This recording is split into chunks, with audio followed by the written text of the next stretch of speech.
C'est vraiment un plaisir de vous avoir parce que vous, on se connaissait déjà.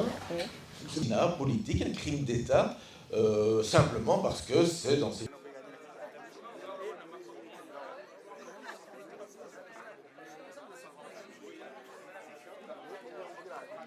Notre participation à nous a été en fait de prendre contact avec l'avocat pour pouvoir avoir accès aux archives.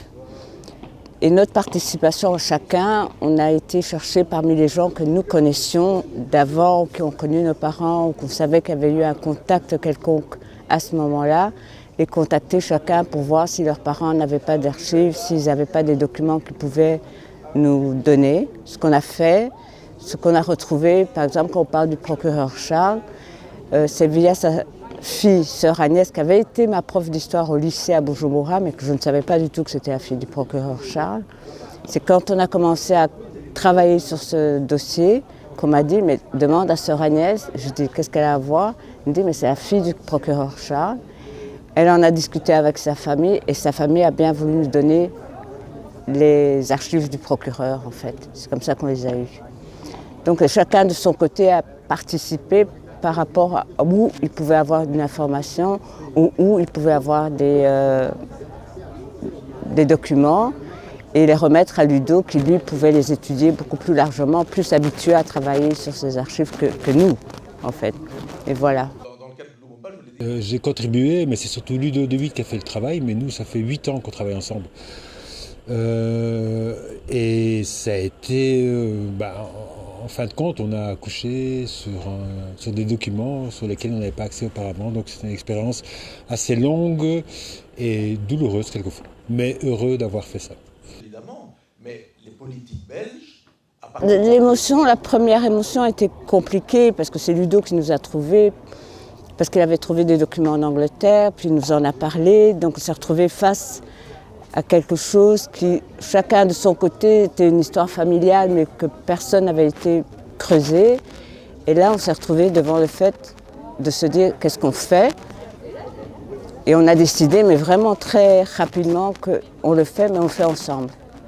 Si on doit avoir une vérité, il faut qu'on la cherche ensemble. Et c'est ce qui nous a porté tout le temps, parce que 8 ans de recherche, c'est beaucoup.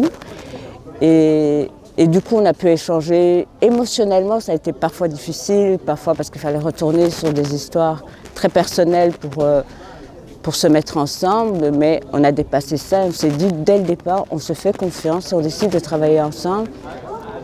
Il faut qu'il y ait une confiance mutuelle absolue dans ça. On a réussi à le faire, on a réussi à aller jusqu'au bout et sans clash, parce qu'on avait décidé, ce qu'on voulait nous, c'est la vérité. Et cette vérité, on l'a.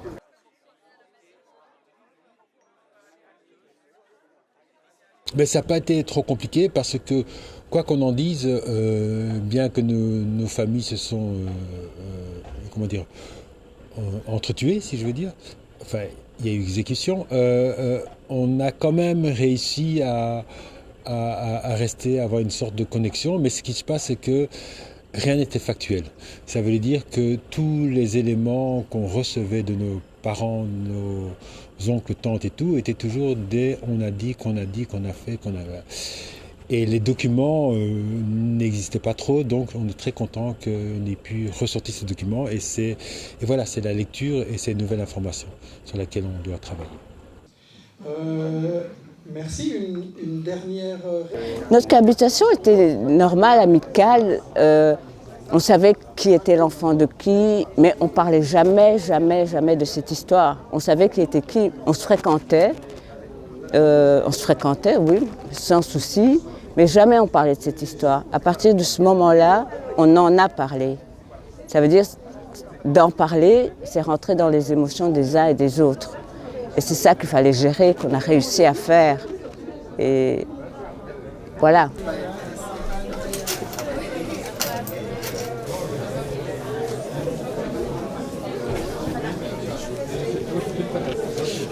La décision de faire le livre, c'était de le faire ensemble.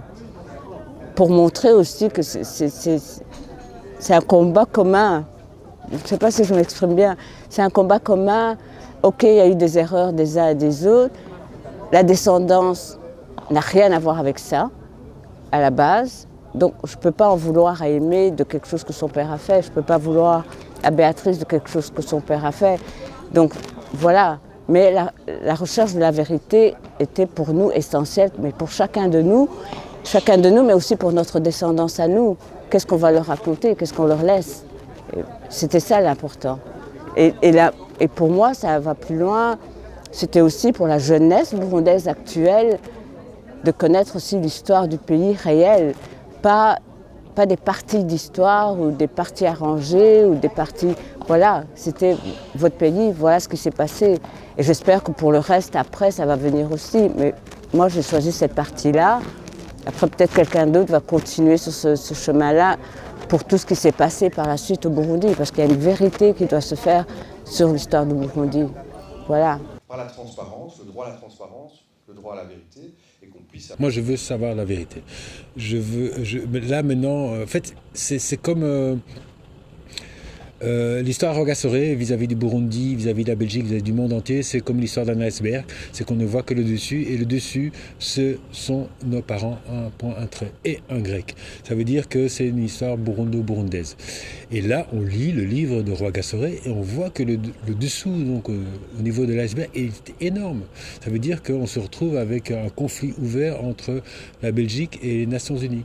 Ça veut dire, et les Nations Unies, ce sont tous les groupes des pays qui étaient nouvellement indépendants, et c'est une chose tout à fait normale. C'est que comment peut-on accepter que la Belgique puisse continuer à agir de la sorte? Et alors on s'est retrouvé avec un PDC qui est soutenu par la tutelle belge et un UPRONA qui était soutenu par les Nations Unies. Bon, à part que c'est mon oncle, c'est le grand frère de ma mère. Donc voilà, il y a ce côté-là. Il y a le côté assez admiratif, en dehors de ce fait qu'il soit assez admiratif dans le côté combat qu'il voulait mener, alors que c'était le fils du roi. À la base, il avait tout. Et il a mené un combat pour tout le monde, pour tout le peuple, en fait. Et c'est ça mon admiration par rapport à lui. Et voilà. Après, c'est plus émotionnel, c'est plus... Et puis, c'est plus des souvenirs aussi. Quand on parle de la gifle de ma grand-mère, moi j'ai grandi en entendant cette gifle. Et puis après, moi je me disais, oui, c'est un peu du fantasme, c'est peut-être pas vrai. Et puis quand je l'ai lu dans le livre de Harrois, qu'il a reçu cette gifle, je me dis, oh là là, ma grand-mère c'était quand même quelqu'un. Quand Rwagasore est mort, j'avais 1 an. Quand mon père a été pendu, j'avais 3 ans. Ah ouais. Les mémoires, elles sont que, forcément, il y a des choses qu'on ne veut pas accepter. Il y a des choses qu'on veut accepter, mais à demi-mot. Ce que j'ai entendu, c'est que effectivement mon père était impliqué dans l'affaire, mais c'était avant tout les Belges.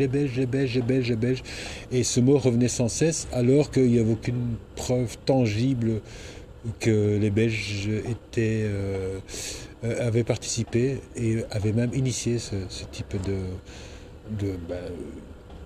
ce complot. Voilà. C'est ça aussi.